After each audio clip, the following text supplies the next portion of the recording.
UbiArt Framework is a piece of software developed by Ubisoft at Montpellier in order to create video games using vector graphics as well as being able to easily import artists' artwork into a game and use it very easily. The whole idea of the software was to be able to allow artists to be able to import their artwork into the game engine and then be able to develop a game from start to finish very easily. Michael Ansel, one of the main developers of the software, even said that he was planning on releasing the software out to the public free and open source. So if they were planning to do all of this, what ended up happening?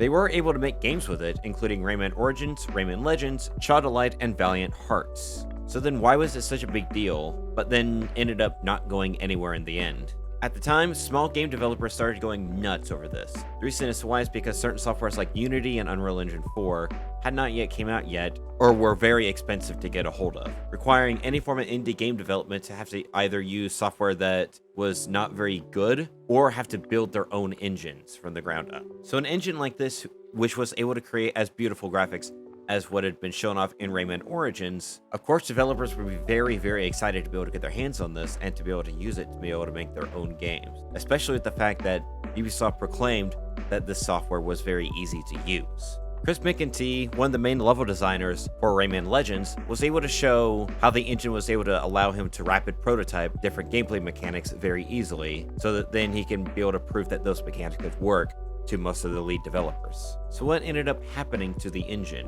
What happened is more ironic than anything, if I'm being honest. In an interview with IGN, Ubisoft CEO, I dare not try and say his name, ended up saying that the software ended up becoming too difficult to use. They tried to get other studios in Ubisoft to be able to use it, but they just had more and more difficulties with it. What would end up happening is they would have to have a lot of people spending time helping other people around in the other studios use the tools. However, the engine is still being used by Ubisoft to this day. Most of the latest Rayman games, however, have mostly been sticking to mobile apps, including Rayman Adventures as well as Rayman Mini. Other than that, the engine has also been used to be able to create all the Just Dance games from 2014 to today, 2020. So whilst at the time, a lot of developers would have liked to be able to have their hands on this software in order to make games a lot easier, today, you can still do the same thing as what was done in Rayman Origins as well as Rayman Legends in, say, like Unity. Unity has a couple different plugins and a couple different features that would allow you to be able to do some of the same stuff